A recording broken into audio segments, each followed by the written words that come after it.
Hello,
hello, hello. How's everyone doing? Another week, another episode. This is Stats Over Politics. As always, I'm your host, Shaun alongside the crew, Kevin Dent, Jaevon Toddy, and Alex Dent.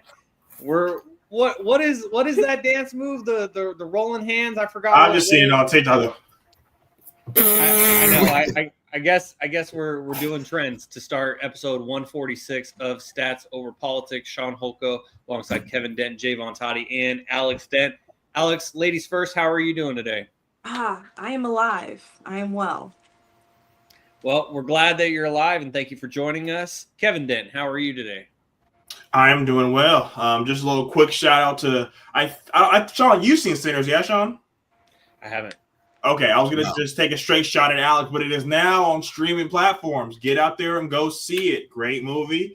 And for my Love Island folks, I don't know if any of you guys watch Love Island. Alex, there you go. Deep into it. Season 7, starting tonight, 7:15. Alyssa is currently downstairs watching it as we speak, so I'm going to catch up. They come out with episodes every day on Peacock, so get it in. Hi, guys. What's going on, Mama T? T, how you doing? Y'all got it. Bye. Yeah.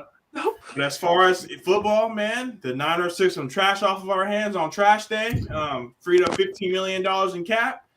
Now we got 30 M's, and you never know. Maybe a Mr. Watt. There's a lot of Hendrickson. There's Eagles can go shopping now. We got the money. So thanks to you guys. Appreciate it. TJ Watt? There's only one Watt. I don't know. He might be going for trying to get JJ out of retirement because TJ ain't walking through that door. We'll keep the money if it's JJ. Well, we just heard from Mama Toddy, Podfather Jaevon. How you doing? I'm going to give a little quick story time because I know we got a little bit of banter. So Kevin knows that I always go back and forth that I need to get back out there. I'm trying to hoop, man. I got to get what shoes they wearing out there, Kev. He's like, shit, fuck it. I don't know. I just got me. So I'm out and about, right? And I see this YN. He's out there. He's hooping. He's out there. Combo. I'm like, let me go up over there and see what he's doing. I'm like, what's up, man? What you trying to do? He's like, I'm good. He's a little taller than me. He probably like between me and Kev's height. Kev's about like 6'7". That's a huge barrier, Toddy. But he was probably about 6'2". Great. He's like Frank's age, so he's like what, 19. And I was like, let's go to 5 real quick. I'm like, all right. Mind you, I haven't touched the ball in 6 months. Mind you, I have not touched the ball in 6 months prior to this event. I'm like, all right, check up. I'm like, he was like, I was like, it's your ball. This your home court. You get the ball first. He's like, no, it's all good. You go ahead. He was real cool, real respectful. I was like, check the ball up. I was like, all right, he gave me a little bit of space. threw that bitch off the glass. No, just no touch, nothing. I promise you. Should have said, "Hey man, I gotta go home." Like it didn't hit the rim, nothing. I was like, damn, it's all good. I was like, it's all good. It slipped out my hands. You feel me? So he get the ball, pound dribble, step back, and I'm like, oh, he ain't got that cash. Okay, It's gonna be a long day. I'm like, all right. I'm like, I gotta contest. I gotta get a hand up. Get the ball back. Mind you, I am dead tired. My wind in my chest is like, I have no wind in my chest whatsoever. Like I am absolutely like, cooked. Now, mind you, I'm like, I could keep up with him a little bit. I'm like, I could probably keep up. Yeah, so he's going around me. Like it's like he's just ripped through. I'm just to the back. Okay. So I'm like, I just gotta grab you now. So you can't just be blowing by me like that. I scored a couple of times. We played 5. It was definitely 5-2.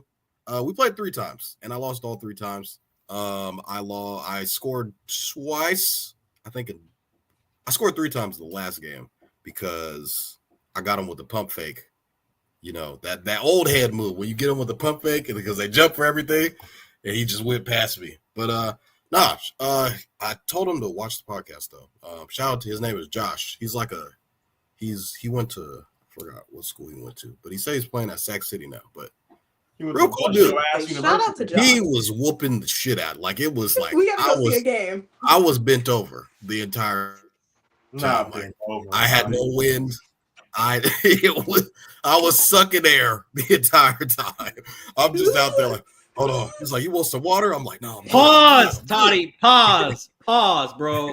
You're saying that you were bent over, you were sucking, bro. Pause. You're better than me, Toddy. I would have came on here and said I killed him. 15-0 3 times. Hey, I appreciate Toddy keeping it real. Shaun, no. He see me. Kev see me. Like when I'm out, I could get him. I'm out there, but I'm definitely not. Back in the day, and I feel old Not by in even using the phrase back in the day, but shit, it was like 6-7 years ago at this point because it's 2025. Toddy and I worked together at In-N-Out Burger, the one by the Arden Mall. And In-N-Out Burger has annual basketball tournaments where stores compete against each other. Toddy would carry our team. Toddy and another guy named Terry Davis. No. They would carry our team. And now I'm afraid to say that Toddy might be cooked.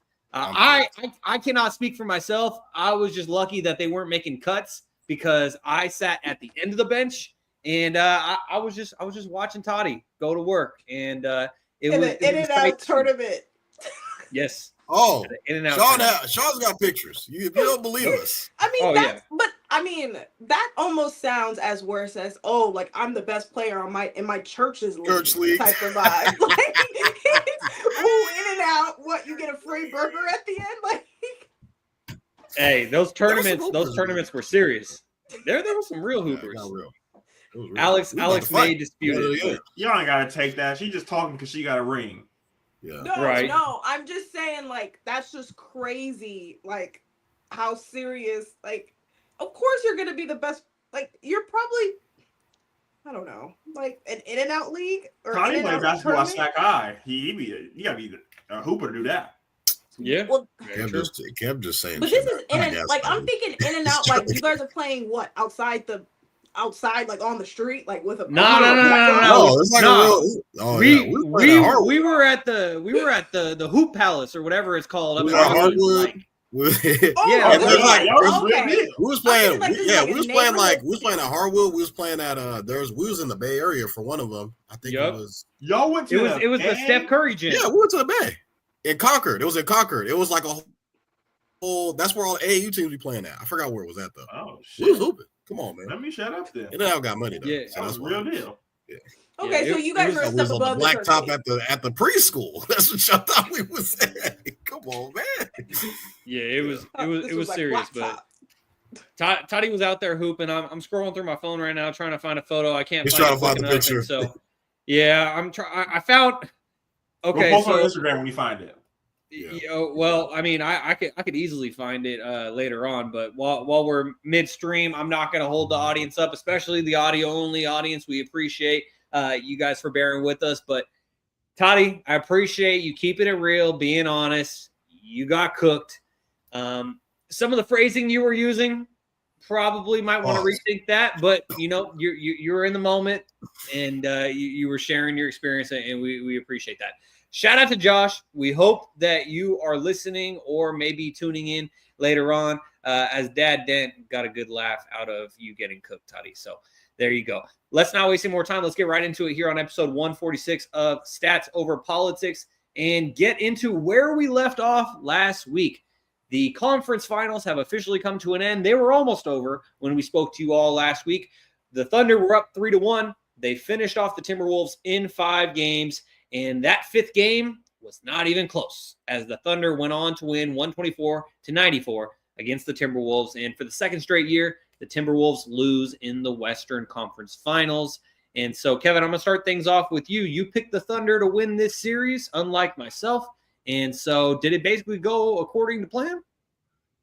I had them in 6. I was a game off. Almost hit it right on the head. I was expecting them to put up a fight, especially with their back against the wall. You have nothing to play for but your pride. So I was expecting Ant to go out there and shoot 40 shots. Whether he makes or misses them, he's got to get them up. Julius Randle, I think he's played his last game in a Minnesota Timberwolves jersey. Now I'm seeing stuff about them trying to trade for KD, and I don't know what they're doing. Any team with Rudy Gobert as your highest paid player, you're cooked. So, it was a good season for them. SGA wins the Western Conference Finals MVP. There was no surprise there. Jalen Williams and Chet continue to play well. And as long as those two guys play well, we were talking about it before the show. The Thunder are going to continue to play well as long as those other guys show up, because Shea is going to show up every night. So as long as they can get those other guys, Alex Caruso had a really big night. Cason Wallace, Lou Dort, the Lou Chamber. So they got a lot going on there. As long as they can stay consistently on the defensive end, they're going to be able to hold teams to a low number. So I know we don't do Bonnie's hotline anymore, but all the player props for the Pacers, you should probably take the under. Well, Vonnie, how did you feel about this Western Conference Finals series?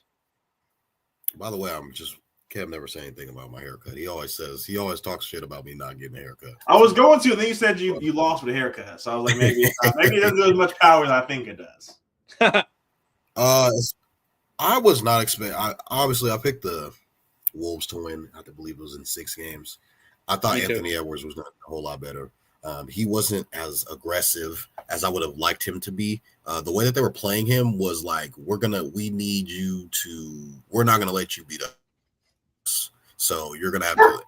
Julius Randle, apparently, Kevin was already saying, and Blue is saying he's got to get his ass up out of here.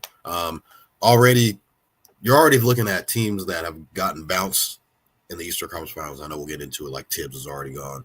He just signed an extension. Julius Randle just got traded to Minnesota. They're already trying to make upgrades, and Cat will get into the Knicks game. They're looking to trade him, or I wouldn't say looking to trade him, but people are trying to say Cat was the problem. These teams are in the Eastern or their conference finals, respectively. The Thunder might be one of those teams where they're just super OP, and you just can't really do anything about it. Alex Caruso is a ball hawk. You put him on anybody, it's like that person is just not on the court. Jalen Williams has been playing out of his mind. All NBA Jalen Williams, that is. And Chet is coming into his own. Obviously, we all know the MVP and Shai Alexander. He's been, the best player in the playoffs, probably. Just the way that he's just been playing at a consistent rate. You really don't have to think when it comes to him. He's going to get to the foul line, as we've seen time and time again in this playoffs. And I feel like, should he be getting all of the whistles that he has been getting? Maybe it comes with a privilege now that he's the MVP. But prior, early on in the playoffs, he was still getting that particular whistle that I was kind of like, I don't know if that was a foul. Maybe in the regular season, but he's been still consistently been getting to the line. So as far as the Timberwolves go, I think you can't run it back with this team. I don't think anyone really expected them to get this far. coming into the playoffs. I mean, myself, I think a couple of us on this podcast said the Lakers were going to make the finals, and kind of saw where that went. They got bounced in 5 games. I mean, Luka averaged what, 37, 33 in that whole entire series, but they were getting blown out in almost every single game. I think Ant needs another running mate. Kevin kind of mentioned Kevin Durant is out there in the looms. I don't know how much better he'll make them, because you have to look at what they have to give up to go and get a Kevin Durant. If they're able to keep Rudy Gobert and still be able to keep Kevin Durant, I feel like that'd be a good deal for them, because Rudy would strictly just be lobs and protect the paint. And KD, as we all know, is going to average at least 25 points. I think I saw a stat about him. He hasn't averaged under 25 points, I think, in his entire career, which is insane. I could be wrong. It could be since his rookie year. But I do think Minnesota's going to try to make some type of moves in this offseason. We even heard Sham say this offseason is probably going to be one of the crazier offseasons ever. So expect fireworks, and it could be from teams that literally just made the Western Conference Finals. So I think 2 teams, Minnesota could feel like they're a piece away, and OKC just feels like we are getting to conference finals, we're getting to the finals, and we have a shit ton of picks coming up in the next couple of years. So it's like we're only going to be we're just loading the clip, and it's only going to get it's only up from here. So I mean, congratulations to OKC, Sam Presti, who has shown that he can draft consistently pretty well. I mean, he drafted Kevin Durant, Russell Westbrook, James Harden, Shai Gilgeous-Alexander, all those guys, MVPs. Just not collectively all together in OKC, but some of those guys ended up becoming MVPs, James Harden, outside of OKC. But this, I mean, Kevin said it, this is the best OKC team ever. I don't want to jump to conclusions, but it's like if you're winning every game, if you're winning games by double digits consistently, it's starting to get a little bit hectic. So, congrats to OKC. Well, Jaevon had the Wolves in 6. I had the Wolves in 7. As Kevin already mentioned, he had the Thunder in 6. Alex, you had the Thunder in 7. So it went a little quicker than you had expected. But just overall, what were your thoughts on this series? Kind of what everyone else was stating earlier. Anthony Edwards was not as aggressive as I would have liked. I thought he would slow the game down a little bit, knowing that he knew what he was coming up against. But it's really interesting looking at the playoff run the Timberwolves had versus OKC. I feel like the Timberwolves kind of cakewalked into the Western Conference Finals. I mean, they beat the Lakers in 5. Who do they play in the second round? Whoever.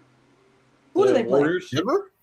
Oh, the Warriors. Yeah, the Warriors without Steph Curry in 5. We're talking about the Wolves. So, yeah, the Wolves. Yeah. Oh, the Wolves. Yeah. Kind of cakewalked. Whereas OKC had to really go through Denver, kind of how like the Wolves went through Denver last year. And they grew so much with that series. But I think they just never had to like really turn it on. I feel like for the Timberwolves, because it was just a little bit of an easier path for them. And it's hard when it's an easy path and then you're going up against the number 1 team in the NBA. So unfortunate. Interested to see what they do in the off season. I don't think they should trade Julius Randle. They probably will, but I don't think they should. They definitely need a point guard. Probably like Drew Holiday would be a good pick for them. They have a point guard. Yeah, but Conley's Rob Dillingham. The guy they traded for. It's time to tell Mike to hang Why him didn't up. he play? Why didn't they play? Yeah, I was about to say I don't even think that Rob even played this year, like any significant minutes. A question for Wes. I guess so. So, I think OKC's in a great spot. I don't think they're. I understand statistically and overall they're probably better than that like 2012 to like 2016 OKC team, but KD in a Thunder jersey just hit different for me. Like that's my goat. So They could go out and get him if they wanted to. they could, honestly, but they don't need him. They don't need him. So They don't. yeah, I just thought they had a little bit more fight. I thought because of what happened last year and they were just fatigued, I thought Ant would be better. And especially after this Olympic run and like learning from like the Hall of Famers on that team and how great that 2024 Olympic team was, I thought he was just a little bit passive. And maybe he had to be like that for like the Olympics because obviously you have Steph Curry on your team. Get the ball to him. But like, dude, you are the guy on your team. So what are you doing? But yeah. Yeah, and for me with this series, I was really disappointed with Julius Randle because Julius Randle was really emerging as a second option throughout these playoffs, as a consistent second option, and he kind of disappeared. And obviously, OKC is elite at defense. You got Chet down there on the block, and so that size was getting in Julius's way.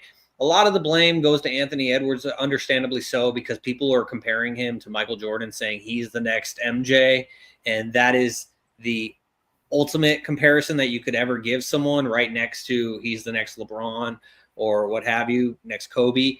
And so I understand why Anthony Edwards has gotten a lot of criticism. But when I look at this series, I think specifically in regard to Anthony Edwards, I think about one particular play from Game 5 where they're trapping Anthony Edwards on the right side of the wing, and he throws out the ball. He makes a good pass, and then it gets swung into the corner where Naz Reid is open for a corner three, and he misses. And it's like Anthony Edwards is making the right play. He's giving the ball to his teammates, and his teammates let him down. Obviously, as the alpha male, or who you want him to be as the alpha male, especially given how much shit Anthony Edwards loves to talk, that a lot of the blame goes his way just as much as the credit goes his way when they do well. But ultimately, it's a team game. And Anthony Edwards' teammates let him down in this series. That's my opinion as to why it didn't go longer than 5 games. OKC is the better team. Minnesota would have had to pull off an upset in this series to advance because, to Alex's point, Minnesota had a much easier path to the Western Conference Finals than the Thunder did. And a lot of people might say, like, well, Thunder breezed through the first round. They went 7 in the second round, but it's because they went up against the best player in the world, Nikola Jokic, the guy who probably should have won MVP, if not for voter fatigue. He is the best player in the world. To me, the best player in the world should win most valuable player. Rachel Nichols used to always say this on The Jump, where she thinks that, and I completely agree with her opinion, and that's why I'm giving credit where it's due. But she would always say that she believes in the NBA that there should be 2 separate awards, just like there is in the NFL, where there's most valuable player and then there's some type of best season award, because that's what MVP goes to at this point, is it goes to best season. Okay, Shea was on the best team in the NBA. He had the best season. But Jokic is clearly the best player in the NBA, in my opinion. And so when we're talking most valuable, Nikola Jokic is the most valuable player in the NBA, and he's the sole reason why that series even went 7 games. Obviously, Aaron Gordon had a lot to do with it too, up until his hamstring injury. But the point is that Anthony Edwards didn't get the help that he needed in this series, and that's ultimately why it only went 5 games. And so now we move on to the Eastern Conference, where that went 6 games, as the Pacers beat the Knicks 4-2 in the Eastern Conference Finals. When we last left off, the Pacers were up 3-1. The Knicks go home to New York. They control Game 5. They win it. They send it back to Indianapolis. There was a closely contested first half this past weekend in Indianapolis, but then the Pacers pulled away in the second half, and they asserted their dominance en route to the NBA Finals, their first NBA Finals since 2000, when Reggie Miller, the guy who was commentating the game, led the Pacers there, and obviously they ultimately lost to the Lakers in the finals 25 years ago. But the thing that I wanted to start things off here with this series is that Pascal Siakam was named the Eastern Conference Finals MVP. Kevin, in our Stats Over Politics group chat, the fantasy group chat, Kevin said, "Oh, Kings fans, here we go again. Another bad day to be a Kings fan. Another bad day to be a Kings fan. The conference finals MVP, we drafted and traded away." And then he was like, "Oh, wait, never mind. It was Pascal Siakam." So, Kevin, what did you think of this series? But also, did the right guy win the MVP award? Yeah, the right guy won the MVP award. I mean, you take away the triple-double, Tyrese didn't really play that great. He had a single-digit game. And what world does the Eastern Conference Finals MVP have a single-score game? I was telling Alex, Pascal Siakam was looking like Kevin Durant on the Warriors. 30 points here, 28 points here, 45 points there. You take Pascal Siakam out the mix, I don't think they win the series. I mean, I know, Neesmith hit 9 threes game one.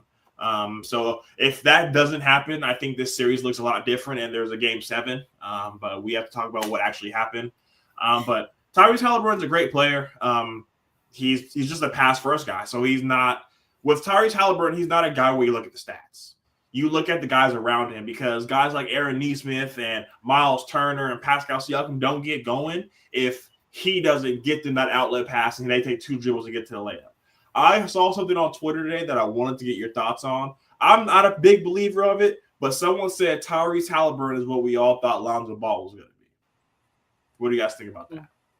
I mean, I think Lonzo was that guy, specifically once he got to Chicago, but his knee injury is ultimately got in the way of that. And the reason why I say that is I saw a clip of DeMar DeRozan talking on some podcast. I don't know what the podcast was, but I saw a clip of DeMar talking about his first season in Chicago when him and Zach LaVine were each All-Stars. And then the team was number 1 seed. Exactly. Number 1 seed in the Eastern Conference. And then Lonzo hurt his knee and everything went downhill from that point. And so I would say, barring an injury, Lonzo probably would have. But Tyrese doesn't really play defense. Lonzo locked motherfuckers up. Well, exactly. You remember that summer league when Lonzo came out the league and he had like 29 in the summer league? I thought he was going to be. Magic Johnson said his name was going to be the Raptor. He's better than Steph Curry. I've seen him with my own 2 eyes. Bro. Yeah, and I'll even summer league MVP. He indeed did not win summer league MVP. He did it? Who won? Kyle Kuzma did. Oh, yeah, you're right. It was Kyle. Because when Lonzo went down, that's when Kuzmania started. That's a good exactly. Pull, that was a great pull because I definitely thought that Lonzo won summer. Anyways, point being, I this isn't going to make me look great, but I have to mention it anyways. Going into that 2017 draft, I thought Lonzo would have a better career than De'Aaron Fox. Obviously, Lonzo ended up having a knee injury that kind of got in the way of his rise, but De'Aaron, he ascended much faster, and De'Aaron has clearly had the better NBA career to this point. I mean, you can really say he had one better year. He got 2 max contracts, Kevin. Yeah, and one guy put money into it. I mean, he has 1 All-NBA season and 1 All-Star season. Okay, but that's still more than Lonzo. Yeah, but I'm just saying, if he's not hurt, I mean, it's hard to compare him. Yeah, that's fair. And so who's better out of college, Kevin? Who's better in college? Who was better out of college? That's not fair because Lonzo was UCLA. De'Aaron Fox had Malik Monk scoring 50 and Bam Adebayo. You can't name another pro on that UCLA team. It was literally the Lonzo Ball show. Run that tape back. Run that tape back, yeah. Come on. While we're talking about, they played twice against each other in college. De'Aaron gave him that work. Okay, so out of 2 games, De'Aaron Fox was better. They both went to the Sweet 16, so that's north of what, 35 games? You had to take 4 games, Fox 2 games. Fox was better out of high school or out of college. Well, and while we're talking about Lonzo, I just have to mention something that only people from Sacramento or around Sacramento will understand this, but I'll never forget because that was when I was a freshman in college, just as Lonzo and De'Aaron were. But Sacramento was hosting the NCAA tournament that year, and UCLA played in Sacramento. And I heard that UCLA was practicing at Rio Americano High School. And like I went to Rosemont, which was like down the street from Rio. Pretty And much, I just kind of. yeah, pretty Back much. streets. Yeah. I mean, you take American River Parkway, whatever, go down Watt. But anyways, I just thought that was so cool, and I was so jealous of everyone that I knew who was still at Rio at that point. I was like, wow, they got Lonzo and UCLA over there. Like, how cool is that? That's cool. I didn't know that. Yeah, it was pretty cool. I was pretty jealous at the time. But Alex, just like Jaevon and I, you picked the Pacers to win this series, and so it basically went as expected for you, correct? Because I mean, I picked the Pacers in 6. I believe you picked the Pacers in 6 as well. Yeah, I think they're just everyone's been saying it. They're the better team. I think the Knicks have a little bit more talent, but they don't have that type of depth. I mean, you have Mikal Bridges, what was it, 5 picks? 4 picks? Yeah, I think it was 5. First round picks, 5. Yeah, it was 5. I think and he just, 3 first rounds and 2 pick swaps. That's honestly ridiculous. Like, I'm gonna need that man to drop 50 every night. But anyway, I think the right person won the MVP because of Siakam's efficiency as well, and where he was getting his shots from. I think he hit mid-rangers, he hit 3-pointers, he got to the rim a lot of the time. So I'm not mad that it went to him, but I also disagree with what Kevin's statement said earlier was like Siakam was the only reason they won. I think what's his name? Tyrese Halliburton. Like, he actually had a really great series as well. Specifically, his assist to turnover ratio was ridiculous, and he is the engine of that team. He's the one that pushes the pace and things like that. And if you don't have him, the Pacers aren't the Pacers type of thing. So I could have seen it going both ways. It didn't really matter to me. And I'm not surprised that the Pacers won. I'm just surprised that the Knicks lost 2 games at home. Like that's ridiculous. And I'm hoping that OKC stops 2 things. Well, I'll talk about that later. Long story short, I'm just really disappointed in the Knicks. Because I do think they had a chance to make to the finals, and this was their year to do it. Boston's out, Cleveland's out. Boston's probably out next year as well. Milwaukee's done with Giannis leaving. Like, you could be the big dog in the East type of thing. And why not start now? But there they go. Well, Jaevon, before I get your thoughts on this series, I think it's important for context to mention the statistics of Pascal Siakam and Tyrese Halliburton, because I think we all could agree, even Kevin, that the Pacers were superior in this series. It would have been much closer if the Knicks didn't choke away Game 1 on their home court, because then if it goes the exact same way, then we go to a Game 7 in New York, and that could really go either way. But as Tyrese Halliburton indicated in Game 1, the Knicks absolutely choked. And a la Reggie Miller, that was a great pull. Perfect time for it, too, even in Game 1. But, Jaevon, these were the statistics. So, Tyrese Halliburton, Game 1, 31 points, 11 assists, 4 rebounds. Game 2, 14 points, 11 assists, another double-double, 8 rebounds. 2 rebounds away from a triple-double. Game 3, 20 points, 7 assists, 4 rebounds. Game 4, that's when he went nuts. 32 points, 15 assists, 12 rebounds, 0 turnovers. That should be mentioned. Game 5, that was his worst game of the series, and that's the outlier that a lot of people are going to point to because it was a triple single. 8 points, 6 assists, 2 rebounds. But then Game 6, 21 points, 13 assists, 6 rebounds. So throughout the series, Tyrese Halliburton had 4 double-doubles in 6 games. And then you go to Pascal Siakam. Game 1, 17 points, 6 assists, 5 rebounds. Game 2 is when he went nuts. 39 points and 5 rebounds, shooting 65% from the field. 39 points on 65%. That's damn good. Game 3, pedestrian numbers, 17 points, 4 rebounds, 2 assists. Game 4, another good game. 30 points, 5 rebounds, 2 assists. Game 5, 15 points, 6 rebounds, 5 assists. So they both kind of had rocky game 5s. Then you go to game 6. Pascal had his third 30-point game of the series with 31 points, 5 rebounds, and 3 assists. So with all of those stats, Jaevon, do you make it unanimous? Well, I don't think it's unanimous because I think Tyrese Halliburton should have won Eastern Conference Finals MVP, but maybe that's just my bias from being a fan of him since the Kings drafted him. But Jaevon, are you going to make it 3-1 that the right guy won Eastern Conference Finals MVP? I mean, I said it on last week's podcast that Pascal might win it. You're crazy.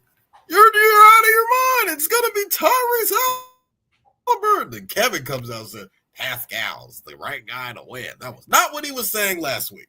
This was also before he went for 43 points, Todd. We recorded the day of him going for 43. And you know we what's recorded crazy? 24 hours later. I said it before. I would have been on your boat. I said it before all that. So this was right. I mean, it really comes down to Tyrese is not. I've already said this, and Kevin's already mentioned it.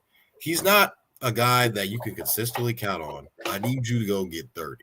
Now, I'm not saying he's not capable of that. That's just not what his game entails. He is kind of reminding me a little Steve Nash-ish on the way that he kind of gets his guys involved. Like Steve Nash won an MVP averaging 15 points, which was a little bit insane, given if you look at all the other guys and what they were averaging back in the day. But that's another story for different NBA, brother. Yes.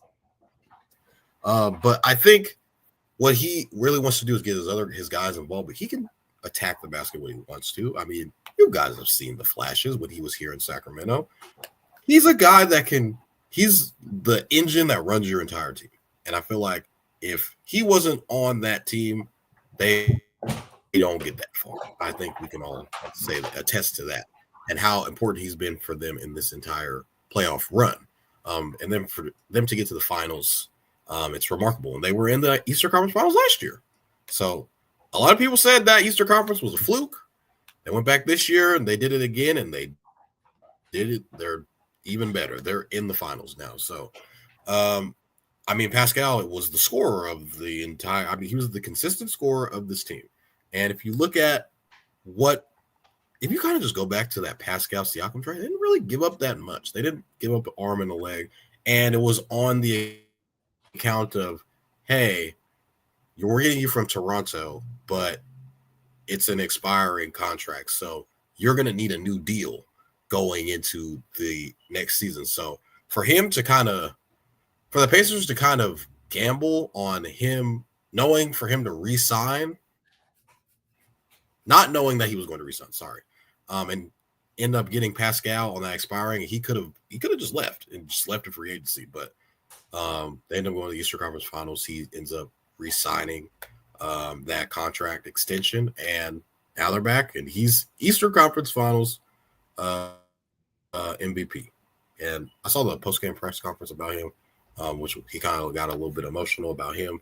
I didn't know he moved from Cameroon when he was 18. So that was kind of crazy in itself. So to see how far that he's come, and, he's already been a champion, obviously, in Toronto. And for him to kind of get another shot at it, let's not count this Pacers team out. They're very, very scrappy. I do think these two teams going into it, they're the two best teams so far this year. And I think Indiana will play the best team that they've played all playoffs, and OKC is probably going to play the best team that they played all playoffs, and that includes in the Western Conference. So it's going to be a very interesting finals. Kevin's crunching his face up because he always crunches his face up. So I don't think they're the best. Like, what about Denver? What about Denver? Yeah, Denver. Okay, they got one player on their team. They took it. Nikola Jokic is literally the best player in the world. If the Pacers play the Nuggets in the finals, you would take the Pacers? Yeah.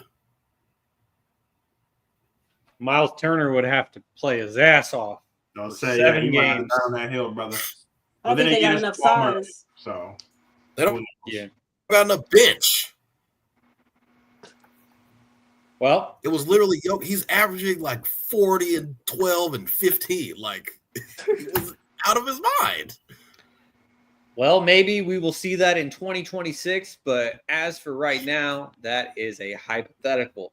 Another team that is moving their hopes to 2026 is the New York Knicks, who just got voted from the Eastern Conference Finals. And today, we weren't able to record on a Monday for the first time in like months because I got stuck at work late yesterday, but it ultimately ended up working out just because of the news that came out today. And that is that the New York Knicks have fired their head coach, Tom Thibodeau. And this is after Thibodeau led the Knicks to the Eastern Conference Finals for the first time in 25 years.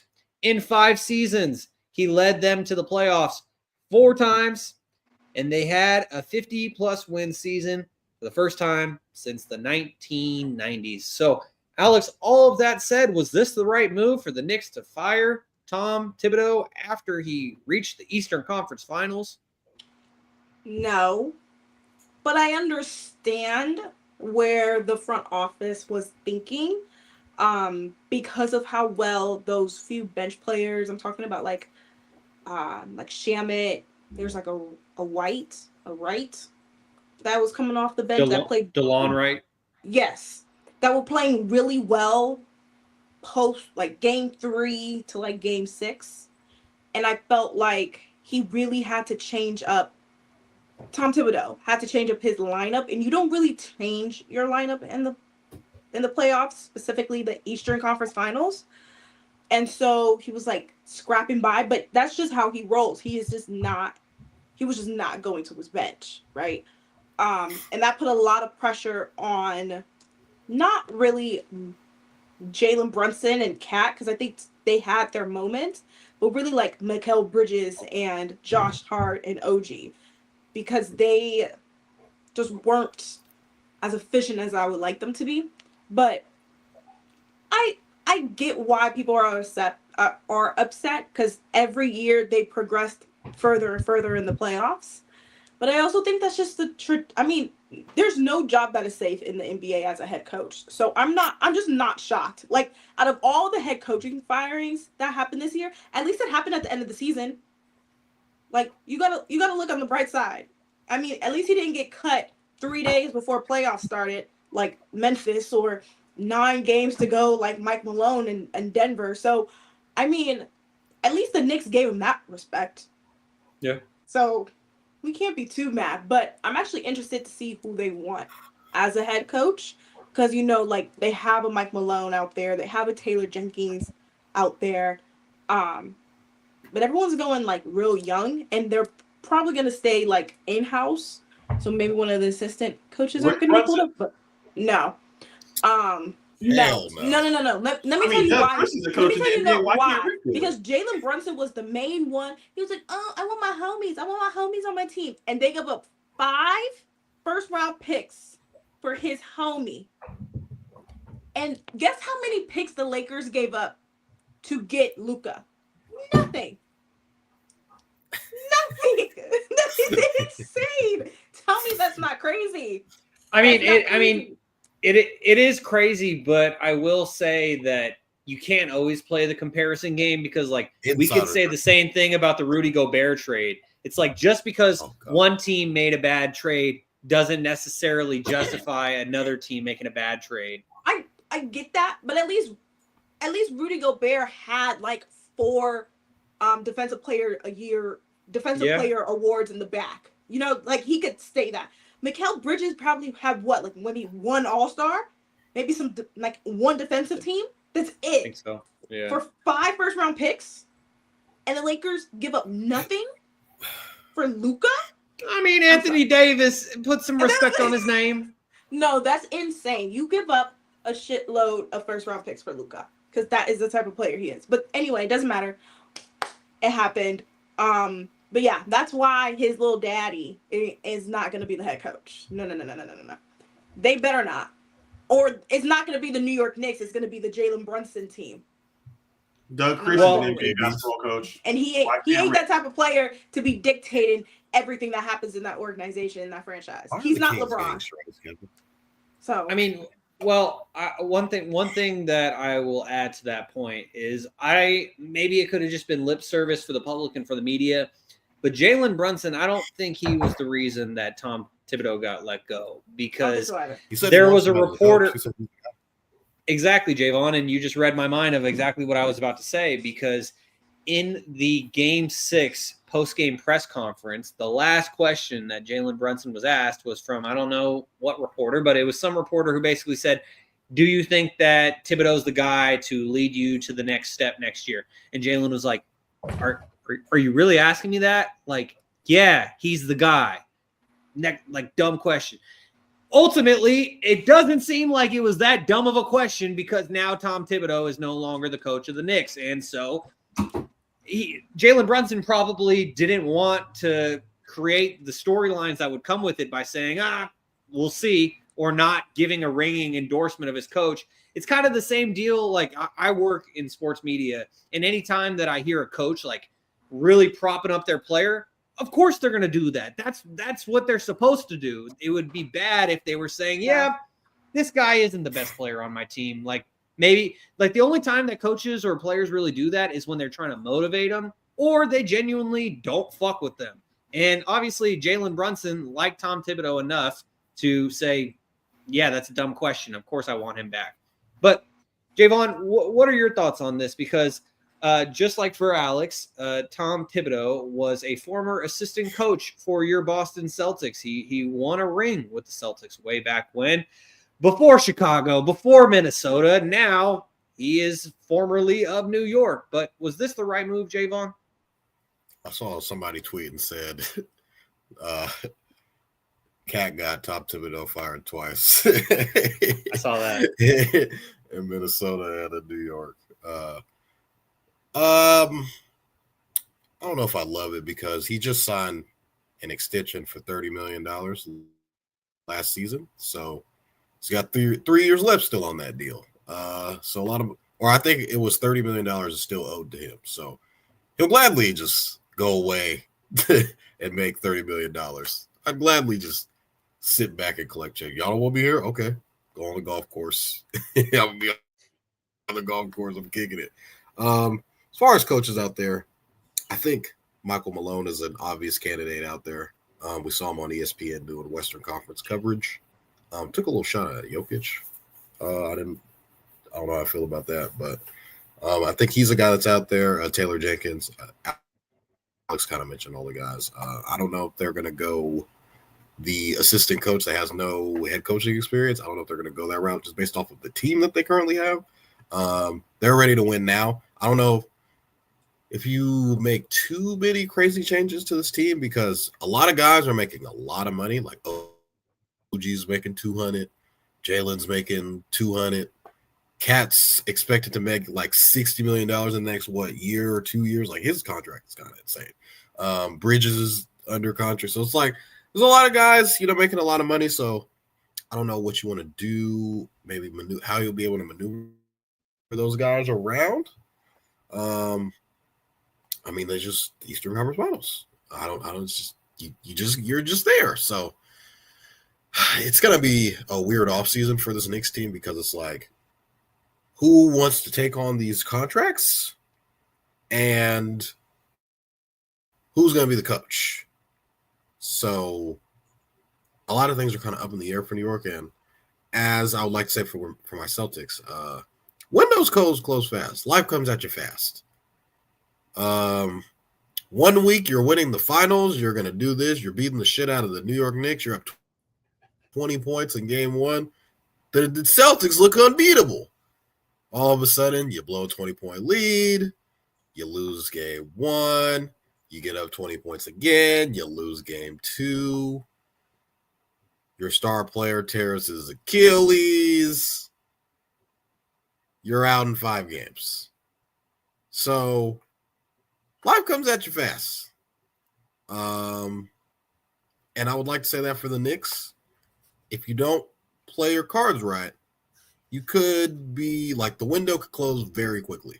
So be careful on who you choose as your head coach and how you want to go about this roster, because a lot of guys are making a lot of money. So especially in that starting 5 range too. So you're gonna have to look and say which of these guys are expendable. I feel like all of them are except Jalen Brunson.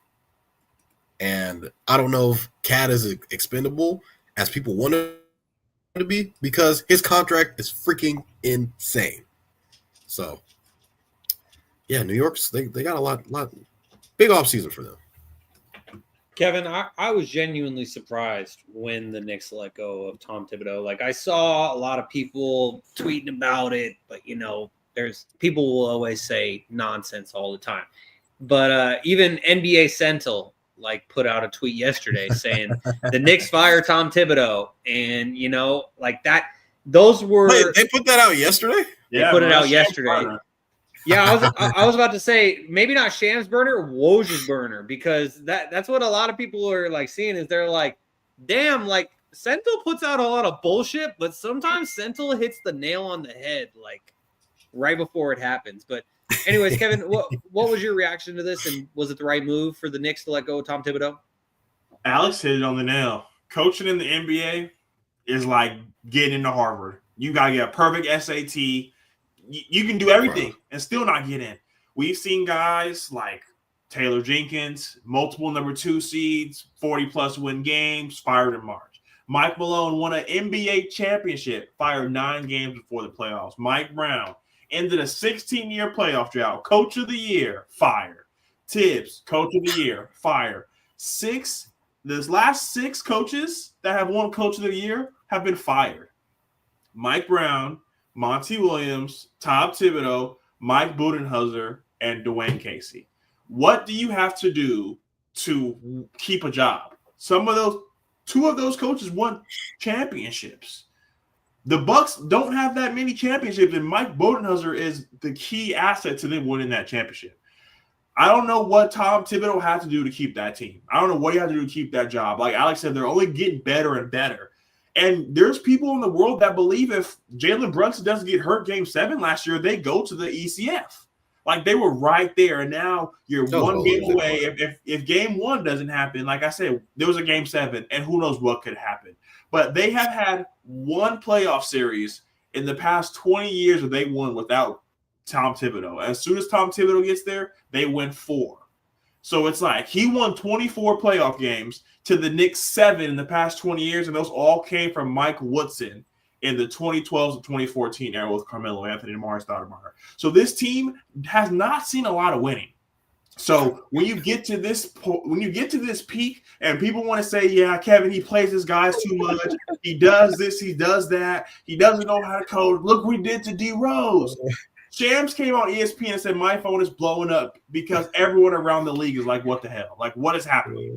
You are 2 games away from the NBA Finals, and you blow this team up. Jalen Brunson went out there, like Shaun mentioned, post-game game 6, saying, are you really going to ask me that question? Of course he's the guy.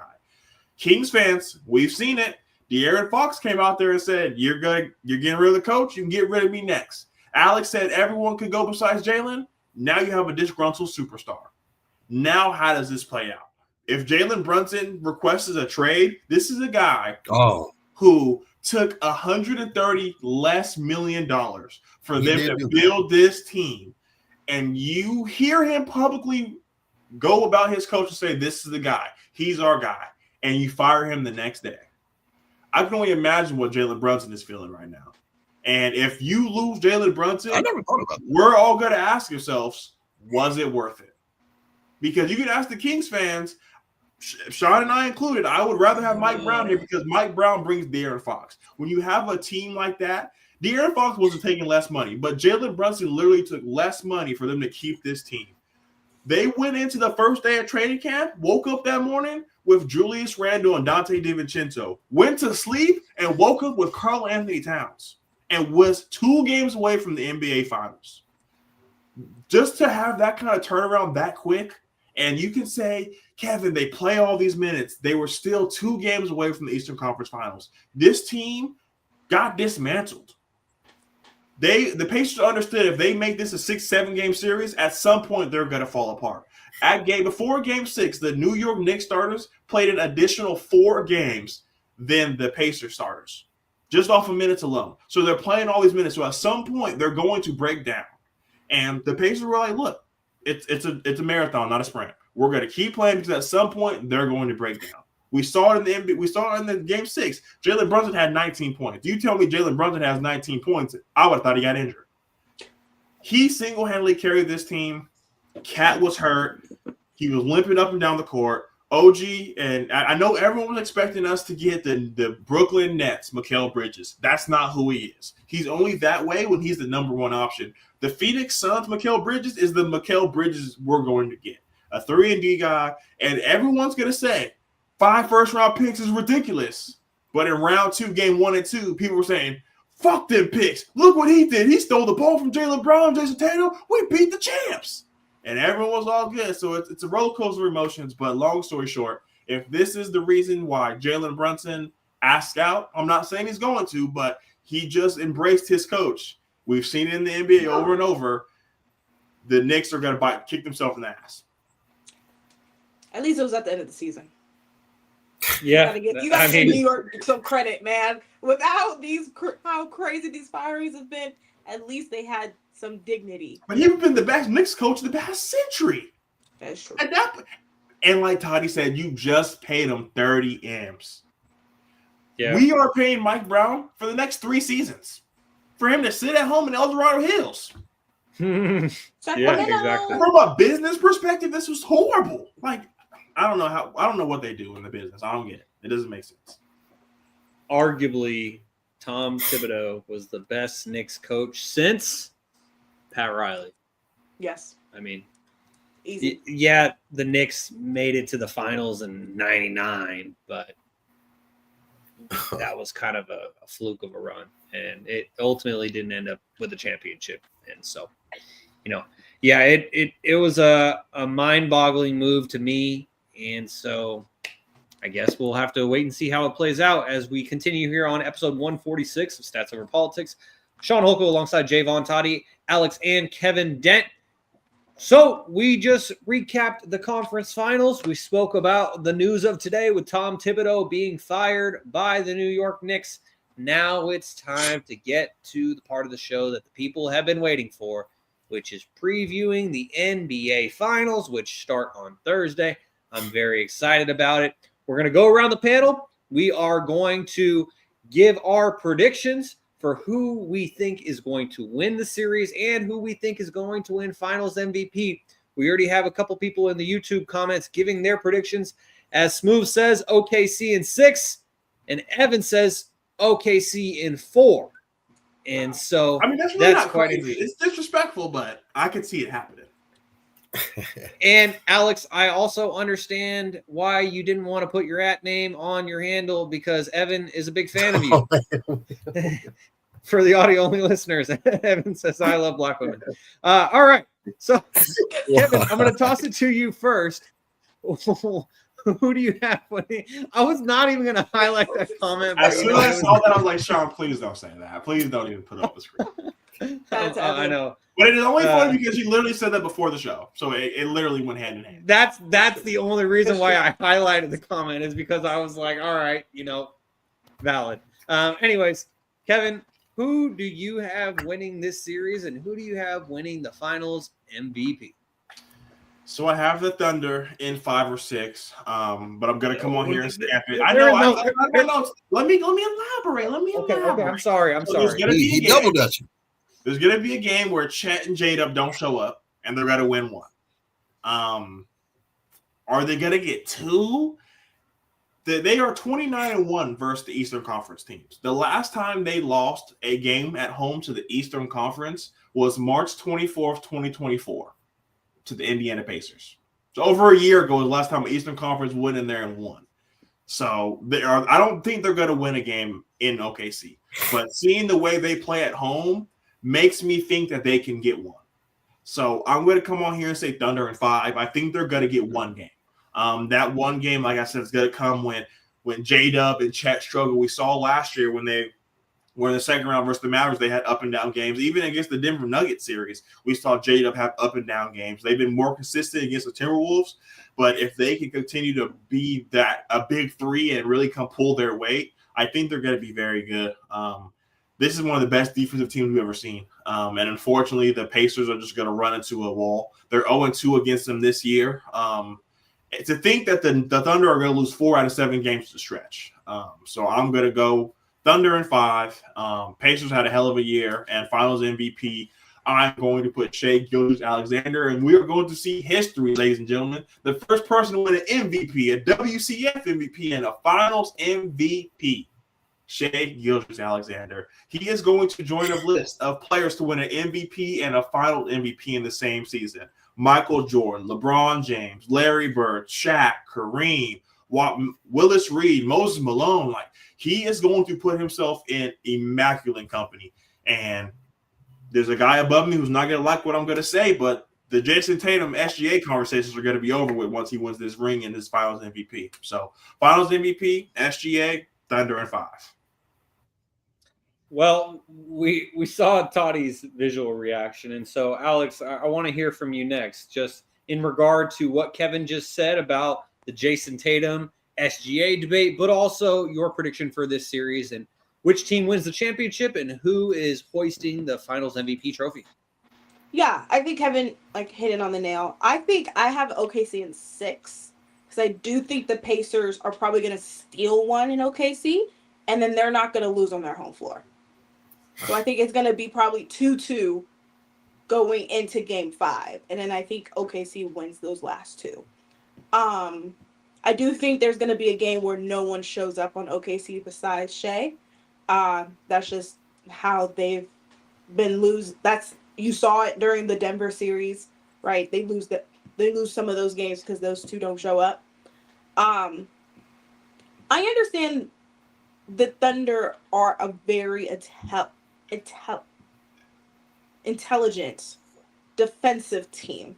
I also think that if they could really stop those fast break points, I think that plays a huge role. Because honestly, if you look at the Pacers offense, they get that shot up well within 12, 15 seconds in that 24-shot clock. They do not waste time. And so, that transition defense is what I'm going to be looking for. I think it's going to be a great series. I'm really excited. I'm excited who matches up with who for both teams. But I do think Shai's going to win Finals MVP. I think that's a no-brainer. You know what, though? He's going to be the first player in NBA history to win a Finals MVP, the league MVP, and the Western Conference MVP. Anyway, I thought I'd just bring that up because, we're stats, and that just popped in my head. But I do think that Shai... I don't know. I don't want to say Shai's better than Jason, but because I think Shai's more consistent. He'll get you what you need, while Jason doesn't sometimes. This comes from a Celtics fan, audio only listeners. No, I truly believe that. I think Jason, depending on how he recovers from this Achilles, can be the better player, but I think just Shai is just more consistent. Shai will give you the ugliest 30-piece ever. It doesn't even make sense how he gets 30, but he'll get you 30. Solid. Well, it's the 15 free throws that gets him there. That is true too. But even some of it's just hideous how he gets it, but he gets it, so it doesn't matter. So yeah, that's all I got. Very simple. Okay, real quickly, I just need a quick answer, not any analysis, so then we can get to Toddy's pick on this. But let's just put the hypotheticals aside. And obviously, Shai still has a season to complete. So Shai ends up being Finals MVP, NBA champion. That's going to factor into it. But Alex, just from where we are right now, the careers that they each have had, Shai and Jason Tatum, who has had the better career to this point? And let's even... I said that we're putting the hypotheticals aside, but both of you just said that Shai's going to win Finals MVP. He's going to win a championship. And so let's just say that's the case. And so at the end of this season, who has had the better career to this point? SGA Jason. or okay, thank you. That's because I know that we were talking about the hypotheticals of him coming back from a devastating injury. But that's the main reason why I wanted to ask on that. And so Jaevon, okay, so there you go, Jaevon. If you want to MVP trophy. Well, yes, that is a good point. So Jaevon, if you look very checked out of this conversation ever since Kevin was making those points, but Toddy, you can respond to the SGA Jason Tatum debate, or talk about your finals prediction, or both. It's up to you. The mic is yours, Jaevon. So the finals win Thursday. So I think OKC probably wins it. I'm gonna say I think it's gonna go 7 games. I think a lot of people are underestimating how good the Pacers actually are. I think they can get up and down, as Alex already mentioned. They push the pace of the basketball. They're even miss or make. They're an early offense. I think Tyrese Halliburton has been phenomenal for them, and pretty much in every single, I believe, game on the road that they've started, they've been dogs and usually go out and win on the road. They've been consistently winning on the road throughout the playoffs.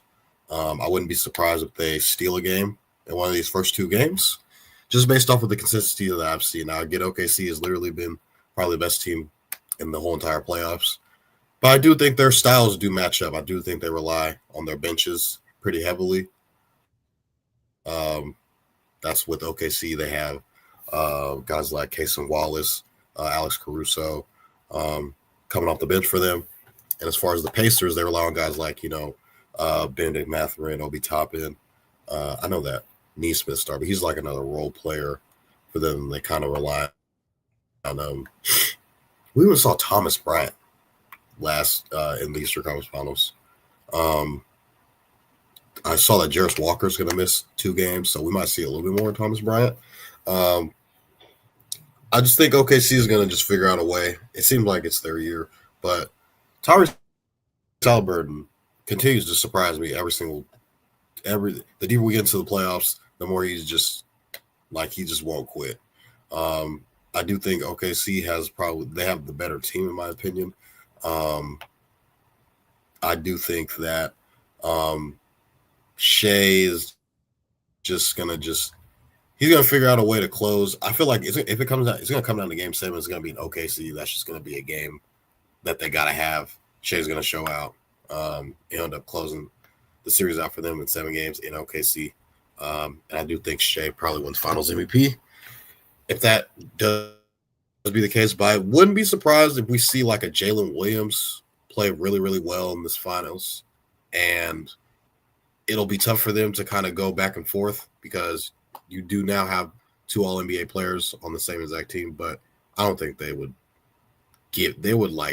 Williams would have to average like 30 for them to give him Finals MVP. So I do see OKC winning 7 games.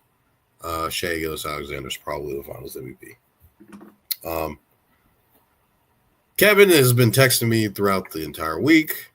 Shai's better than Jason Tatum. Shai's better than Jason Tatum. Jason Tatum literally came out of college and went to the Eastern Conference Finals.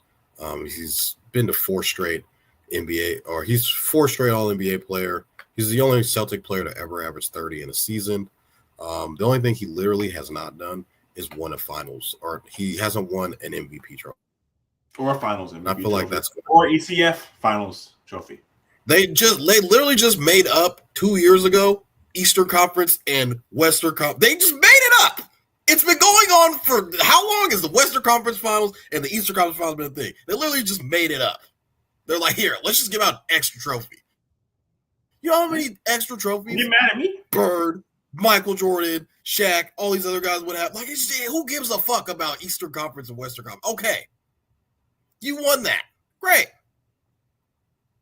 So, Shai Gilgeous-Alexander, he's new money. He's like, okay, we're the new kids on the block.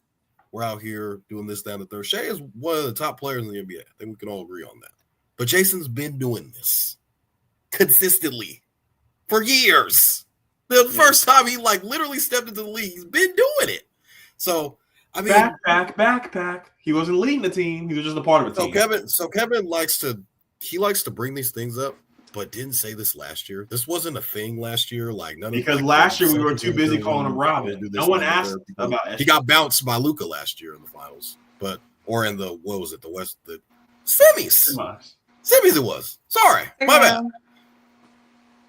That wasn't even a conversation. Now it's like, he's this and sprung onto the scene and blah blah blah. You know how long Jason's gonna end up winning the MVP? It's Kevin's just like so closed-minded. He just got his he just be saying shit sometimes. He just wants to get around. Listeners who won Finals MVP when you guys won last year.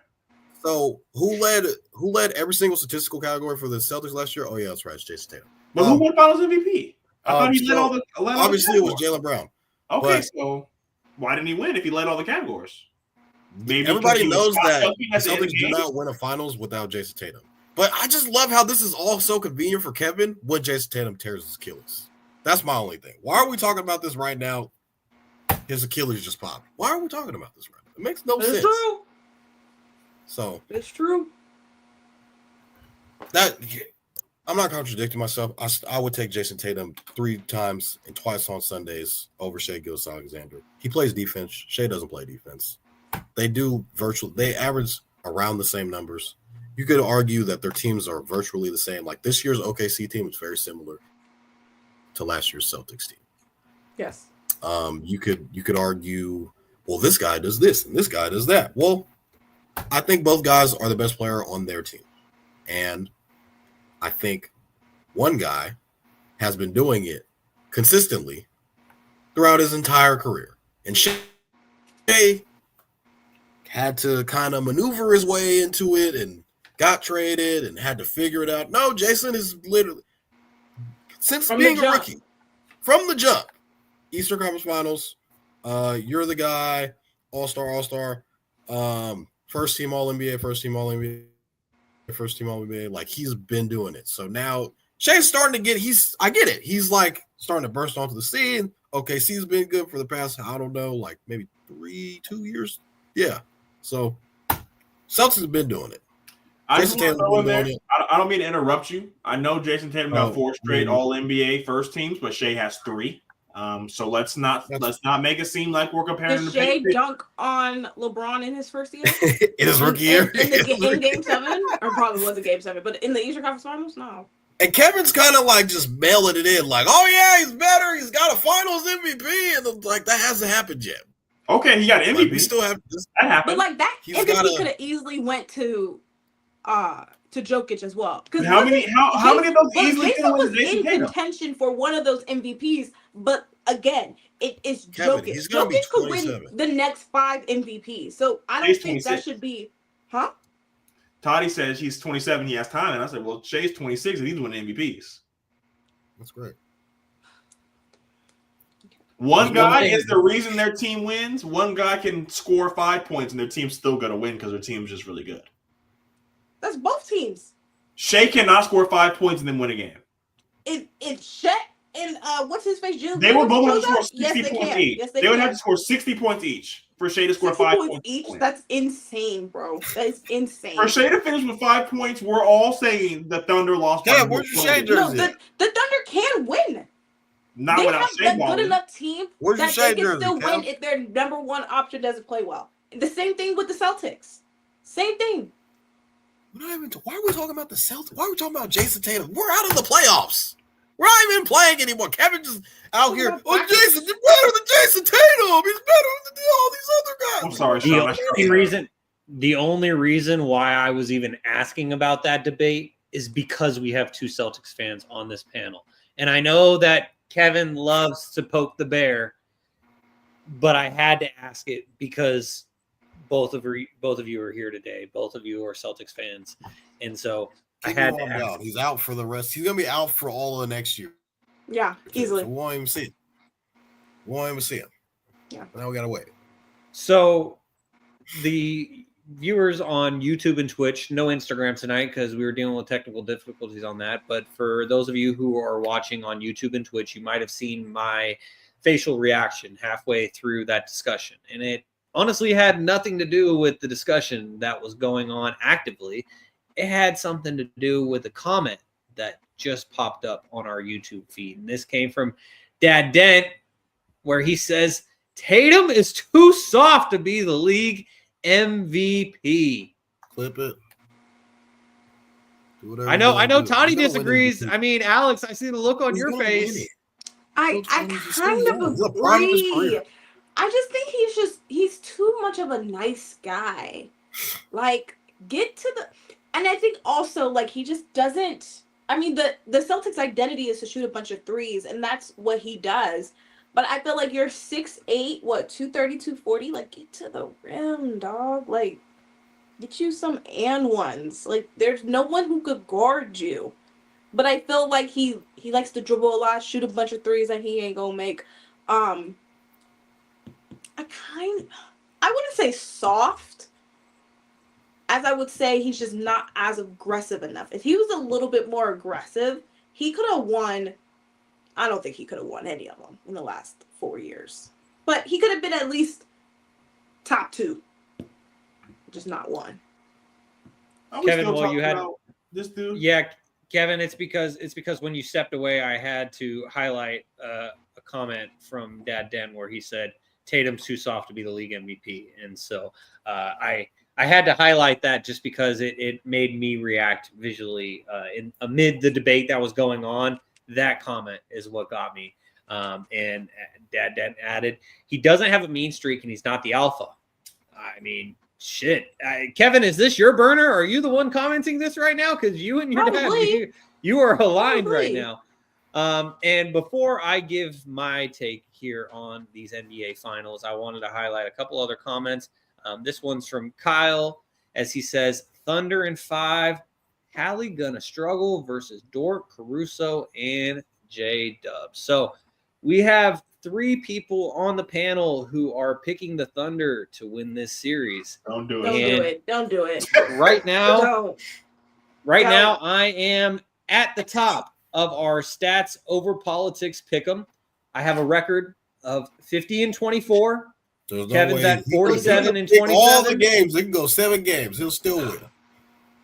Don't do it, Shaun. Well, I mean, Kevin's at 47-27, so I have a 3-game lead on Kevin right now. Alex is at 45-29, so Alex is nipping at Kevin's heels right now. What's Toddy's record? Oh man. Oh gosh. You can't announce everybody else, not Toddy. Well, that's so bad. I was trying to be nice to my friend here, but yeah, Toddy's record. Yeah, best for last. Yeah, drum roll. Toddy's 33-41. All right, that sounds like a Sacramento Kings record right there. So, speaking of the Sacramento Kings, the Finals MVP is going to be Tyrese Halliburton. When the Indiana Pacers win this series in 6 games. The reason why I felt that Tyrese Halliburton should have won the Eastern Conference Finals MVP is because he's not just a scorer. Like Pascal's 3 30-point games throughout the series stick out, and people are like, oh my God, he's the one who's scoring. He's the one who should be the Eastern Conference Finals MVP. But as I mentioned earlier, Halliburton had 4 double-doubles throughout those 6 games. Tyrese Halliburton is the facilitator. He was compared to Steve Nash earlier in this episode. He is a pass-first point guard, a dying breed, and he's going to lead the Indiana Pacers to their first championship in franchise history. I kind of feel like I'm on an island right now, how Kevin was feeling when he picked the Knicks to win the Eastern Conference Finals. But, and to be honest, coming into this episode, I was ready to pick the Thunder to win this series in 6 games. But after hearing all 3 of you pick the Thunder, I had to channel our former co-host, Gary Singh, who was the devil's advocate on this podcast for a couple years. And, you know, I am rolling with my guy, Tyrese Halliburton, and the Indiana Pacers to win this series in 6 games. We got 6 people watching right now. The Pacers are going to win this series in 6 games. I was thinking 7 when I was thinking about flipping my pick. I was thinking 7, but I believe it was Alex who made the pick or made the point just in regard to if it went 7 games, OKC with that home environment, like the fans in OKC, they actually wear the giveaway shirts that they give them, unlike in the Bay or whatever. And so it's an electric home crowd, not better than Sacramento and the Golden One Center, but they have an electric crowd in OKC. I think it would be tough if the Pacers go to OKC for game 7 of the finals for them to pull out a win. But if the Pacers are going to win this series, it has to be in 6 games. And so I'm going with the Pacers in 6 games. And I could be wrong, but if I'm right, I'm going to talk about it all off season. Yep, me versus the world right now. Tyrese Halliburton versus the world. If Halliburton wins Finals MVP from going from the bench, not getting any PTO in the Olympics, to getting Finals MVP, Go Kings. That'd be insane. I just don't want to hear that discourse. As Kevin just highlighted Dad Dan's comment for the audio-only listeners, he says, if you're going to roll with Hallie, at least have the correct jersey. Hell no, I ain't getting that ugly yellow jersey. No, I got this. Purple is my favorite color. He was a Sacramento King. He will always have been drafted by the Sacramento Kings. They should wear the old Indiana jerseys that like Reggie Miller was wearing. That'd be tight. The striped ones? Yeah, those would be sick. But I'm going to go with the Pacers in 6 games. But I'm going to add this caveat, and because I know I'm going to hear about it from Kevin. So Stephen A., if you ever watch him on his podcast, he's a different person because there is the personality Stephen A. Smith on First Take. He's like a WWE character where he can flip the switch and turn it on when he's on First Take. But then when you see him on the Stephen A. Show or whatever his podcast is called, he's calm, cool, and collected. The way I'm approaching this is my hot take for the podcast. But if my picks aren't as consistent, so then I can go wire to wire from the play-in to the finals and get the victory in our pick'em. Hey, man, that's just how it has to be. But I got the Pacers in 6. And Kyle says if Pacers win, big if, Rick Carlisle might be him. And to that point, Kyle. Yeah. And to that point, Kyle, going into the 2011 NBA Finals, nobody thought the Mavericks would win. And then they did. And I don't think the Mavericks thought they could win. Hey, that was wrong. In that Western Conference, I don't even think they thought they could make it. Well, I mean, shit, you beat the Lakers, the Spurs, and the Thunder.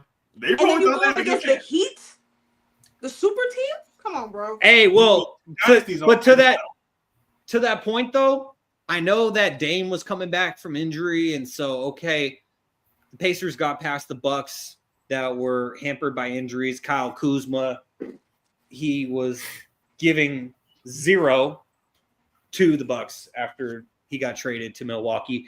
And so, you can discount the first round series. The Pacers took out the Cleveland Cavaliers, the number 1 seed in the East, who everyone thought would steamroll their way at least to the Eastern Conference Finals. The Pacers took them out and made it look easy. Then the Pacers just took out the Knicks.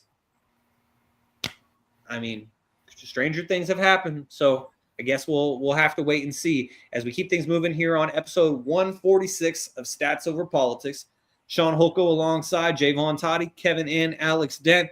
Guys, it is now the return of one of our favorite segments. Kevin, if you could, let's hear some Factor Cap. It's been a long time since we've had a Factor Cap on this show. Blow the dust off it. Man, it's been a long time. Yeah, just like we'll have to with the hotline one day. Oh, yeah. So, there's been a lot of talk. You know, Shaun just had the jersey out. So, I feel like this is the perfect time to have it before the series starts. So, Alex, I'm going to go to you first. Factor Cap. Tyrese Halliburton is not a top 3 player in the NBA Finals. That's cap. He is. Name the 3. That's about to be in these finals. He's not a top 3 player. Yeah, it's gonna be Shea. It's gonna be Shea. Go ahead and back. That's the list. That's the list. That's it right there. No, Shea I think it's Shea because okay, so it's either Siakam or Jalen Williams. No, and then either. It's gonna be You got to put your name on Tyrese. something and sign it. No, I think Tyrese is the most important player on the Pacers, so I'm gonna put him at least in top 3. Okay, so who's 2? So it's Shea, Blank, and Tyrese. Siakam. You know what? Siakam. I'm gonna say with confidence. Stand on it. Stand on it. Conviction. Yes. All right, Toddy, I'm going to bring it to you next. Factor cap. Tyrese Halliburton is not a top 3 player in the NBA Finals. It's cap. It's Shea, Tyrese, Jada. So, Shaun, I'm going to You're not bring gonna put the finals, the Eastern Conference Finals MVP. You gonna put them in there? No. Hey. Factor cap, Shaun. Tyrese Halliburton is not a top 3 player in the Finals. I'm just waiting to hear Kevin's hot take as to why this is a fact. He But sets this is obviously he makes them go last. always Toddy. It's that self lob right off the glass. But this is definitely cap in my opinion. I mean, I was just flashing the Tyrese Halliburton jersey, and I kind of interrupted Alex's take on this because to me, she said Shea, and that's it for me. Like Shea's better than Tyrese. He's the reigning league MVP. Then it's Tyrese Halliburton. Then you can debate whether if it's Pascal Siakam or Jalen Williams, J-Dub, not the other Jalen Williams. And so this is definitely cap. I mean, Tyrese you could argue that he's a top 2 player in this series. Top 3, he's definitely in the top 3. So this is cap. Factor cap. Tyrese Halliburton is not a top 3 player in this NBA Finals. And I would say this is a fact. You have SGA. You have Jalen Williams. No. Toddy mentioned it. All defensive team, all NBA, all-star. So now there's one more spot. And I was going back and forth with, is this Chet or is this Pascal Siakam? Oh my. Pascal Siakam is a playoff riser, and you can say he is the reason why they are where they are. I am going to take Pascal Siakam as my 3rd on this list. The top 2 is no debate. You have all NBA players. You give them their respect. So it goes SGA, Jalen Williams, Pascal Siakam. And then I'd probably go Tyrese at 4, but top 3, you got to give respect to where respect is due. Pascal single-handedly carried this team. Besides the 1 triple-double game, and I know Shaun wants to mention, there were 3 games where he had a double-double. 4. You take away those 2 30 points in that 1 40-point game, they're in Cancun right now. So let's give respect where respect is due. So my top 3 players in this series is SGA, Jalen Williams, and Pascal Siakam. Something I want to add to that point, though, Kevin, and I wish that because I knew I was going to come in here arguing as to why Tyrese should have been the Eastern Conference Finals MVP. I should have dove deep into the stats to see how many of those points that Siakam had, Tyrese was responsible for. Because to me, points and assists, like if you are responsible for 60 out of 80 of your team's points, you're the reason why the team is succeeding. Yeah, Siakam has to make the shots, just like I was talking about earlier, how Anthony Edwards wasn't getting any help from his teammates because Naz Reid, Julius Randle, everyone else wasn't making their shots. But if Tyrese is the one who's setting up Siakam for success, then I think the answer is right there. But we're going to keep things moving here on episode 146 of Stats Over Politics. We're going to go from one of our favorite segments to another as now we get to Shaun's Pop Quiz NBA Finals Edition. We're going to try to make this as fast as we possibly can here on episode 146 as we are starting to approach, or we just surpassed an hour and a half, but we're starting to approach 9 p.m. Pacific Standard Time, and so we're going to try to get through this. Right now, the scoreboard is Jaevon 22, Kevin 19, and Kaz and Alex, they're lower on the leaderboard, but it's because they haven't had as many opportunities. That's what I'm saying, Alex. This is bogus. Alex, now is your opportunity to steal some more points from Jaevon and Kevin. And so here is your opportunity. And because this is NBA Finals Edition, we are going to kick things off with a player who was drafted in the 2020 NBA draft class who has a chance. I saw you, Jaevon. This player has a chance to become a two-time NBA champion. Ladies first, Toddy. Toddy rose his hand first, and so I'm You gonna finish the question. Okay, yeah, that is a valid point. You do this all the time. He literally does this all the time. I'm gonna have to come up with some stricter rules going into season 4. But just so there's no ambiguity, no outliers. Anyways, there's a guy who could become a 2-time NBA champion from the 2020 draft class. Jaevon, who is that guy? Can you repeat the question? I'm sorry, you cut out for me. Oh, but no wonder why you didn't hear the question, because as soon as you said 2020, you raised your hand. I mean, that's a valid point. I think because I have to repeat. Go on. I was about to say, I think because I have to repeat this question, I'm going to give Alex the first crack at it. So you got this, Alex. There is a player from the 2020 NBA draft class who has a chance to become a 2-time NBA champion after these finals. Who is that player, Alex? Think about it, Alex. This was the Anthony Edwards draft class. Think about it. No, I know, but I don't watch the draft. I don't know. So I'm trying to think. So either he was on.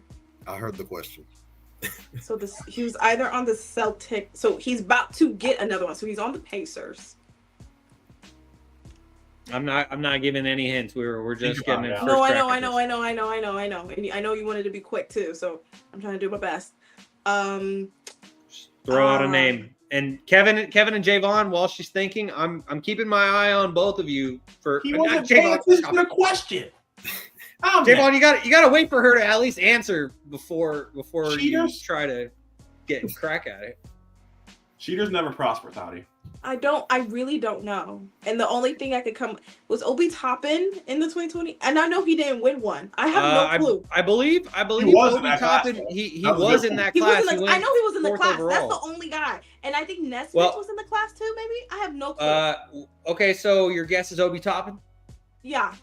And that is incorrect. Kevin, I saw you. Kevin listened to the rules. He jumped right in right after her guess. Kevin, you seemed confident right after I asked this question. So there's a guy from the 2020 draft class who has a chance to become a 2-time champion after these finals. Who is that guy? He is going to be a guy who does not play 1 minute in either of the NBA finals, and that is James Wiseman. Ding, ding, ding. That is correct. James Wiseman played less than 5 minutes this season, but he has a chance to become the first 2-time NBA champion from the 2020 draft class. He tore his Achilles after scoring 6 points in less than 5 minutes in the Pacers opener. And then he got traded to Toronto at the deadline, got waived by the Raptors, but he has a chance to become a 2-time NBA champion if my prediction was correct and the Pacers win the NBA championship. So Kevin gets a point. He now has 20, 2 points behind Jaevon. And now we keep things moving. I got one other question for you guys. This is NBA Finals edition, but this question is related to the conference finals that we just saw.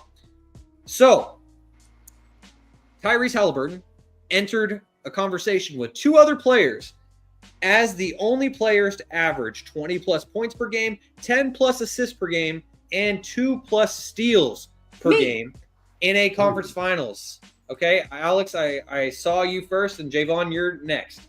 So Two other players? There are 2 other players other than Tyrese Halliburton who have averaged over 20 points, 10 assists, and 2 steals in a conference finals. Jaevon, you're next. Okay. I'm gonna say this is so wrong, but Steve Nash and I'm gonna go Magic Johnson. Well, ding, ding, ding. Steve Nash is incorrect, but Magic Johnson, that is correct. So Alex gets a point. Alex is now tied with Kaz with 3 points each when it comes to our guest panelists in Shaun's Pop Quiz. And so, Jaevon, there's one other answer. Tyrese Halliburton and Magic Johnson have each averaged over 20 points, 10 assists, and 2 steals per game in a conference finals, Jaevon. Who is the other player to do it? Alex, you got to get your next guess in after Kevin has a shot at it. But Jaevon, it's your chance. There's one other guy who's done it. Who is that guy? I just want to know how come Alex got to get the question repeated when she asked for a repeat question. Pause. He's all here. ears. I'm a guest. He's all ears. But when I asked for it, yeah, hell I'm a no. guest. I'm gonna go with Oscar Robertson. That is incorrect, but it's a great guess. Yeah. Kevin, Kevin. there's one Hurry up, other Kevin. guy that's done it, and for the sake of time, I'm not going to repeat the question. Who's that one guy? Not gonna repeat. Come on, Kevin. 2010-2. I'm Come on, going Kevin. to say. I feel like this is a trick question, but I know Shaden averaged 10 assists, so that was going to be my guess. 2010-2. Is this someone we would know? Definitely. Come on, Kevin. Go. I got it. Alex, let me think. We didn't rush you. We didn't rush you. She got to repeat the question. She was taking her time. I don't even have a guess. Jason Kidd? No, that is incorrect. Oh, Alex, Chris who's Paul. your next guess? Chris Paul is incorrect. Jaevon, Oh. back to you. LeBron. Incorrect. Damn it. Hurry up, Kevin, back to hurry up. you. Speed Hurry up, round. Kevin. So what do you? It's the 10 assists that get me. So after Kevin guesses, if Kevin doesn't get this correct, I will give a hint. But Kevin, I'm going to give you one more shot at it here on the rotation. Hurry up, Kevin. Oh. I know the steals works. I know the points work, but I know Oh, he doesn't have enough assists. So let's go Michael Jordan. That always works. No. Well, Michael Jordan is who Dad Dent guessed, and unfortunately, both of you are Wrong. incorrect. Michael All right. Jordan Luka. was. You Luka have is to not wait correct for You either. have to So wait. his point is skipped. So it's me after Alex. What's the Well, hint? Yeah, that's an important question. I will just say, for the record, Luka's incorrect. Damn But it. the hint is, Jaevon guessed Oscar Robertson. When you think of Oscar Robertson, you think of triple doubles. Alex, Russell Westbrook. ding, ding, ding. That is correct. So Alex This is now bogus. has I just 4 threw two. points, and she gets ahead of Kaz, who has 3. I And just so threw 2 now, points in the after black this hole. week's episode of Shaun's Pop Quiz, Jaevon has 22, Kevin has 20, Alex has 4, Kaz has 3, and Smooth slid right in at the end with our dub, aka Russell Westbrook. And so that does it for Shaun's Pop Quiz this week. Thank you guys for participating as always. I appreciate you. And so now, as we wrap things up here on episode 146 of Stats Over Politics, if we have time, we got 2 segments related to the Eagles, but we for sure got one, and that is, and I will say, Alex, I know that football isn't really your bag. Do you want to get out of here? I will. All right. Thank you for Thanks for joining us. joining We us, Alex. appreciate you. Yes. That's stealing our points. Bye, Good riddance. everyone. Oh, I did not steal any points. I earned them. Thank you. 2. Right on. Right. All right. And all right. So, I mean, yeah, she definitely stole 2 points this week. That's for sure. And so anyways, for our audio only listeners, the ticker has started to read Eagles trade defensive end Bryce Huff to the 49ers for a mid-round pick. And it's rare when we get a segment that ends up hitting on both of our favorite teams when it comes to this panel. But Kevin, we already heard you allude to this at the very beginning. He said garbage, all this slander. So, Jaevon, I'm going to get your thoughts on this first. How do you feel about the 49ers acquiring Bryce Huff from the Eagles for a mid-round pick? 5th round. Ended up that mid-round. Okay. If he's See, I was productive, we get a 4th, baby. Hell What's yeah. What'd you say, Kev? If he's productive and he plays him a certain amount of snaps, we get to 4th. So Kev, Okay, so that means that it's going to be a 4th because he's Yeah. going to be a great player for the Niners. It's going to be a 4th. Guaranteed. it's gonna be a 4th, yeah. So I think the last time he was actually productive was when Robert Saleh was his head coach, had 10 sacks. Howie thought he saw a gem, called him up and said, "What do you need? I got a guy, a disgruntled guy. We gotta pay him, but we don't want to pay him. Here you go, Hassan Reddick. They get Bryce Hall or Bryce Hall. I don't know why I wanted to say Bryce Hall so bad. Bryce Huff was very underwhelming for the Eagles. Perhaps he was in the wrong system for them. They still won the Super Bowl, so it's not like the Eagles are losing anything. I think the Niners are trying to rebuild their D-line a certain type of way, and they have. Robert Saleh, who the last time he was on the 49ers staff, we were in the Super Bowl and our D-line was kicking everybody's ass. So I think we're trying to get back to that, and I think Kevin scrunches his face up. I don't know why. You can look the stats up. Everybody asked. Strong time. We could go back to the 2019 season. Anyway, I think it's kind of a win-win for both sides. I think Howie kind of whiffed. A rare whiff for him. Usually he's the guy that ends. He's a guy that no one wants to trade with, and they feel like they're always going to lose that trade. Just the way how aggressive that he is and how he runs that organization.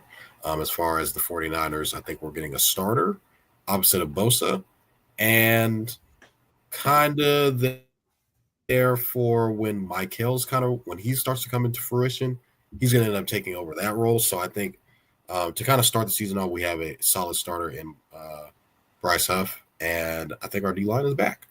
I think we're gonna knock some heads this year. We're gonna stop the run, and we're gonna be able to get to the quarterback this year. So I like the trade. Why not?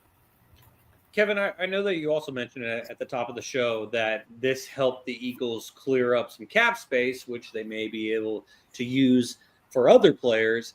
But putting your bias aside, please do me a favor and try your best. But putting your bias aside, do you think that obviously for the Eagles, this is a good move because they're clearing up cap space.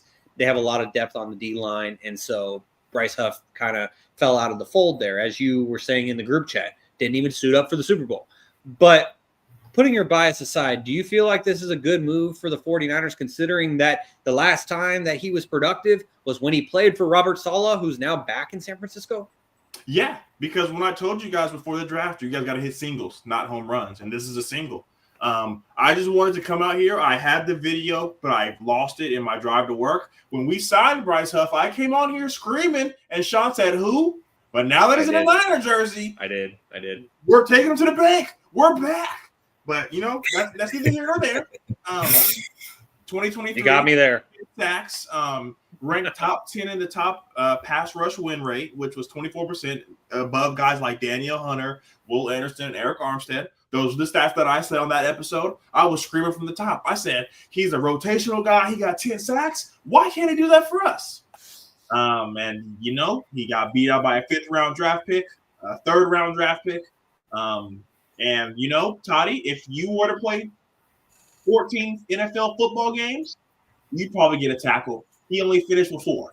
So take that with as much as you want. He was a healthy scratch the whole playoff run. It frees up some money for us, so I'm happy. We signed him to a huge deal off of that one good season. He's been in the NFL for 5 years and had one good season. But you guys are famous for liking guys with one good season, a.k.a. Deebo Samuel. You'll have to deal with him twice a year. Yeah. I'm really look at my face. For the audio only listeners, I'm really shaking in my boots. Like the screen is like NCAA, like I'm shaking. I'm real nervous. But let's remind them the last time Deebo came to the link. Yeah, and tell them how they scored. Was it a run play? Was it a pass play? Oh, 3 in the great. And I love how everyone always addressed him as All-Pro Deebo Samuel. Toddy told me, Kevin, they got skinny Deebo. You should be worried. So take that with a grain of salt, but you know what? I think it's going to be great for you guys. I said that in confidence, Kevin. He is a guy that isn't an every down guy, so to be able to put him in rotation with Bosa and Mike Hill Williams, like Toddy mentioned, I guess we'll see. I'm not a big fan of it, but I really hope he does great because that 5th can become a 4, and we're cooking.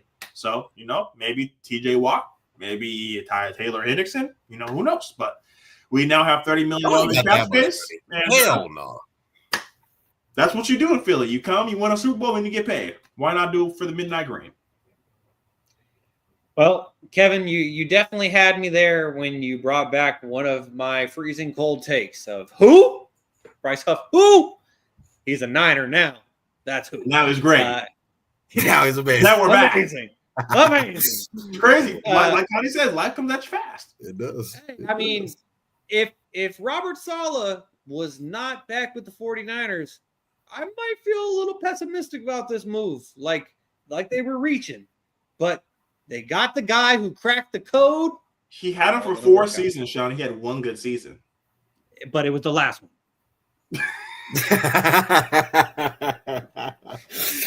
It took him 4 years to crack the code, so you have another 4 seasons until he does that again. Hey, that's he's all not right getting with all me. the double teams, Kev. Bosa's getting all the double teams. Brother, Exactly. he played 14 games without a single double team this year. And had 5 more tackles than 3 of us. I mean, I'll just say in that regard of 1 good season out of 4, that recency bias is going crazy. So I'll take it. Is it for a 5th round pick, the most 4th round pick? I'll take that. It's worth a shot. We'll see what happens. All right, and we're gonna leave it there. Just for the sake of time, I do think that this is worth mentioning just because I put it in the episode title. But Saquon Barkley was named the cover star of Madden 26. If you guys had one word to describe what you thought of the cover, and for those of you who haven't seen the cover, it's awesome. It's of Saquon's backwards hurdle. If I had to use one word to describe it, and it's a contraction that I'm going to use, but jaw-dropping. That's what I thought of the cover. Kevin, what did you think of the cover? Ridiculous, because a lot of people don't know. Saquon Barkley is the only player to have a trademarked photo on the cover. So every time they sell a copy, he gets some money. That's why I was a big fan. That's why I was a big fan of them not doing it, because it's not a business move, because every cover you sell or every game you sell, you have to give Saquon a piece. So damn, I did not realize that. That's why I was a big fan of him not being on the cover. But it was an insane play, so you got to put it on there. Jaevon, one word to describe the cover that Saquon Barkley will be on? Epic. Very epic. But I got one more thing to say. Yeah. Toddy said, I'm cooked. Madden curse. Megatron was on there, broke the receiving record. Peyton Manning was on there, won a Super Bowl. Tom Brady was on there, won a Super Bowl. Patrick Mahomes was on there, won a Super Bowl. Christian McCaffrey was on there. The injury bug came back. I am one of the biggest proponents of not wishing injuries upon players. And so I'm not trying to throw that out there to allude to what could happen, but we know what Saquon's past is, and I wish him the best of luck. At least he'll get paid because of that trademark. But for the sake of time, it's time to get out of here. We're done with episode 46. Make sure to give us a like on YouTube. Helps us a lot. And if you enjoy the podcast, hit subscribe to get notifications when we go live. Follow us on Instagram and TikTok at StatsOverPolitics and on X at StatsOrPolitics. Make sure to subscribe, rate, and review on all podcast platforms. And if you're enjoying the show, give us those 5 stars. We'd really appreciate it. As you guys have been tuned in to episode number 146 of Stats Over Politics. For my guys, Jaevon Toddy, Kevin Dent, Kaz Johnson, Alex Dent, and even Gary Singh, I've been your host, Shaun Holko. Thank you for tuning in, and we will see you next week on another episode of Stats Over Politics. Peace.